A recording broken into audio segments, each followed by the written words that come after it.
Em 1995, o Palmeiras viajou para o Equador para jogar uma partida de futebol e precisou esconder o Edmundo dentro de um hotel para a polícia não pegar ele. E por incrível que pareça, esse não foi o único problema internacional do Palmeiras, que alguns anos depois, Marcos conseguiu irritar um país inteiro tomando um café. E mais tarde, o Felipe Melo arrumou uma pancadaria no Uruguai tão grande que 4 anos depois, quando o Palmeiras precisou voltar ao país, o clube teve que consultar um advogado para saber se o homem poderia entrar lá sem dar merda. Agora eu te faço uma pergunta. Como um clube de futebol consegue chegar nesse ponto 3 vezes? Porque hoje o Palmeiras viaja para Libertadores levando nutricionista, fisiologista, analista de desempenho, psicólogo, segurança, mas durante uma época específica da história, o item mais importante da delegação aparentemente era um advogado. E o mais absurdo é que cada história consegue piorar a anterior. Então fica até o último caso, porque quando o Felipe Melo aparece na história, a Libertadores deixa de ser competição esportiva e começa a aparecer audiência de custódia. Mas antes, se você gosta desse tipo de história de futebol que parece completamente inventada, se inscreve, que a ideia desse canal é justamente procurar a parte do futebol que os documentários sérios fingem que não aconteceu. Aqui a gente não vai descobrir apenas quem foi campeão, a gente quer descobrir por que caralhos tinha uma polícia na porta do hotel. Então, se esse é seu tipo de futebol, bem-vindo. Agora vamos começar pelo homem que conseguiu transformar uma câmera de televisão num problema diplomático. 1995, Libertadores. Palmeiras viaja até o Equador para enfrentar o Eu Nacional. E, obviamente, no elenco estava ele, Edmundo, Animal. Um apelido que normalmente seria marketing. No caso do Edmundo, era praticamente uma advertência na embalagem. O Palmeiras chega em Quito, joga e perde por 1-0. Para melhorar o ambiente, Edmundo ainda perde um pênalti. Então imagina o estado psicológico desse cidadão saindo de campo. Ele já estava com a expressão que qualquer ser humano minimamente inteligente olhava e pensava: não conversa, não encosta, não oferece nem água. Só que a equipe de televisão equatoriana queria entrevistar justamente quem? Ele. Os caras chegam, câmera, microfone, tentam falar com o Edmundo e rola uma confusão. E a câmera do cinegrafista vai parar no chão. Nesse momento, Edmundo olha para a câmera olha para Edmundo e o cérebro dele apresenta 2 alternativas. Opção A, seguir andando. Opção B, criar um incidente internacional. Edmundo, como qualquer ser racional, né, escolheu a B. Meteu um chute na câmera. Pronto. Você pensaria, paga outra câmera e vida que segue. Só que os jornalistas equatorianos não gostaram muito de ver esse seu equipamento sendo usado como treinamento de bola parada. E o caso foi parar na justiça. E a situação ficou séria. Mas séria num nível que, nossa senhora, queria prender o Edmundo. E aqui começa a parte maravilhosa. Que o Palmeiras descobre que existe a possibilidade de seu atacante ser detido no Equador. Qual a atitude normal? Advogado? Embaixada? Negociação? Sim, mas enquanto tudo isso era resolvido, surgiu uma solução emergencial muito mais eficiente. Esconde um homem. Edmundo ficou dentro do quarto do hotel 1, 2, 3 dias. O centroavante do Palmeiras estava basicamente cumprindo prisão domiciliar aplicada pelo próprio Palmeiras. E do lado de fora havia autoridades esperando a situação se resolver. Imagina o Edmundo acordando de manhã, abre a cortina e meia dúzia de PM pronto para dar um bom dia para ele. Oi, meu chapa.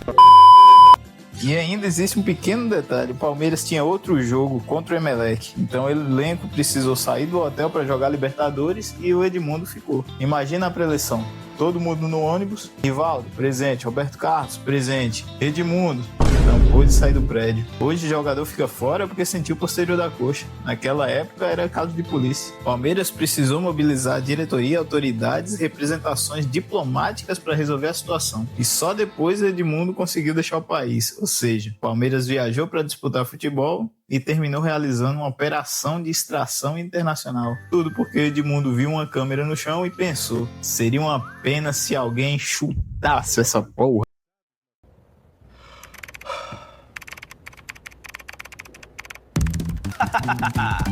5 anos depois, anos 2000, Libertadores novamente. Aparentemente, quando tocava o hino da Libertadores, o Palmeiras automaticamente perdeu 40% da capacidade de tomar decisões normais. Palmeiras contra The Strongest, jogo no Palestra Itália. E o Palmeiras estava simplesmente amassando os caras, irmão. Mas é surra pra 10 e os caras tomando sozinho. A bola praticamente não chegava no gol do Palmeiras. Marcos estava lá atrás sem fazer absolutamente nada, só existindo. O homem provavelmente já tinha contado quantos refletores tinha no estádio. Só que fazia frio e Marcos teve uma ideia perfeitamente razoável. Vou ali tomar um café. Chamou o roupeiro, pediu um cafezinho e colocaram o copo perto da trave durante o jogo da Libertadores. Então, enquanto o The Strongest tentava sobreviver, Marcos estava no gol parecendo um funcionário de escritório às 4 da tarde. Palmeiras ganhou de 4-0 e, obviamente, a televisão filmou Marcos tomando um café. No Brasil, todo mundo achou maravilhoso. Os bolivianos olharam aquilo e pensou, engraçadão você, né? Porque para eles aquilo pareceu provocação, como se Marcos estivesse dizendo: esses caras são tão inúteis que dá até para mim tomar um Nespresso aqui enquanto eles atacam. Só existia um problema.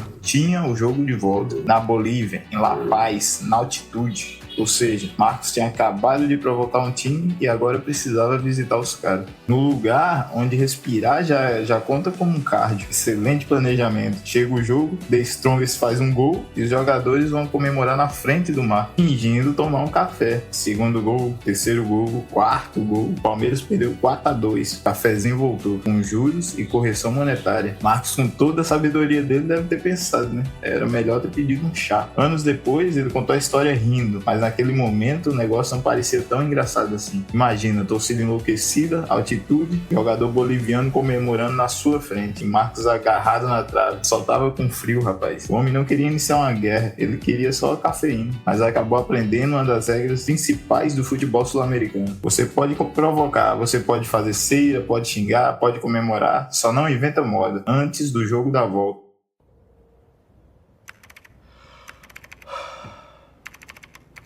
Agora avançamos para 2017 e aqui você pensa, agora mudou, o futebol ficou profissional, Palmeiras estruturado, tecnologia, CT moderno, departamento jurídico, gestão profissional, o clube finalmente aprendeu. Aí os caras vêm e me contratam o Felipe Melo, pronto. Vamos continuar. Libertadores de 2017. Peñarol contra Palmeiras no Uruguai. O jogo já começa naquele ambiente extremamente saudável do futebol sul-americano. Torcida uruguaia, Libertadores, Felipe Melo. Ou seja, tinha colocado gasolina, fósforo e um cidadão fumando no mesmo ambiente.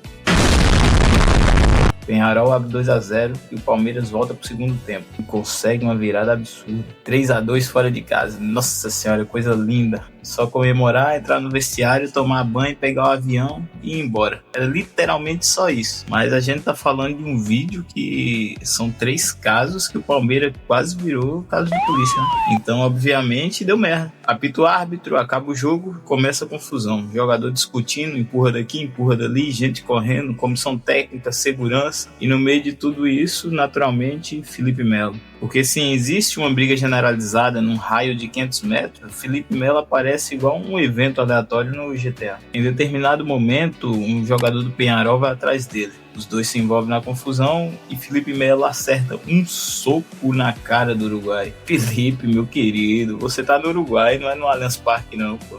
O cara tá no Peñarol, dentro de um estádio do Peñarol, e resolveu meter o louco. A confusão se espalhou, jogador, comissão de segurança, torcedor, arquibancada, túnel dos vestiários. Aquilo deixou de ser uma partida de Libertadores e virou a fase final do Bomberman.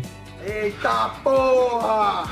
Fernando Praz foi cercado, Willian sofreu agressão, torcedor entrou em confronto na arquibancada, era o dedo no cu e gritaria, confusão em vários lugares ao mesmo tempo. Palmeiras conseguiu sair do estádio, voltar pro Brasil e aparentemente deixar o problema no Uruguai. Só que não, porque o Ministério Público Uruguai queria ouvir Felipe Melo sobre a briga e o jogador já estava no Brasil. Então foi feito um pedido para que, caso ele retornasse ao Uruguai, fosse detido para prestar esclarecimento. Sim, 22 anos depois de Edmundo no Equador, o Palmeiras conseguiu novamente colocar um jogador na situação em que voltar para determinado país poderia significar: boa tarde, senhor, documento, acompanha a gente rapidinho. Já não era mais coincidência, tornou tradição internacional. Mas aí passa 2017, 2018, 2019, 2020 e chegamos em 2021. O Palmeiras chega novamente à final da Libertadores contra o Flamengo.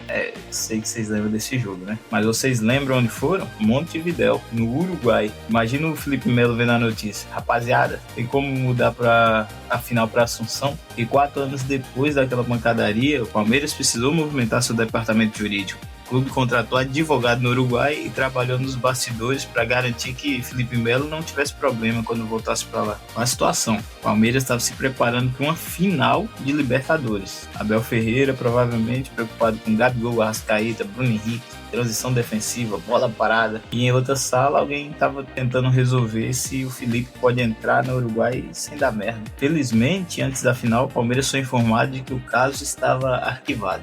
Felipe Melo poderia voltar normalmente e voltou. O Palmeiras ganhou aquela Libertadores, ou seja, depois de 4 anos, Felipe Melo retornou ao Uruguai, não foi detido, jogou a final, levantou a taça e foi embora. Porra, isso é a jornada do herói. Então comenta aí, qual desses 3 cidadãos você jamais levaria numa viagem internacional? Edmundo, Marcos ou Felipe Melo? Eu, particularmente, escolheria o Marcos. No máximo, o desgraçado vai pedir um café e provocar uma crise diplomática. Se você chegou até aqui, se inscreve, porque aqui foi só o Palmeiras, né? Porque existe uma infinidade de jogador brasileiro tomando decisão que deveria ter sido impedida por um adulto responsável. Comenta também qual clube merece ser investigado no próximo vídeo. Se tiver história boa, eu vou atrás. E quanto mais eu pesquiso o futebol brasileiro, mais eu tenho certeza de uma coisa: isso aqui nunca foi só um esporte. Era um caso de polícia com a bola no meio.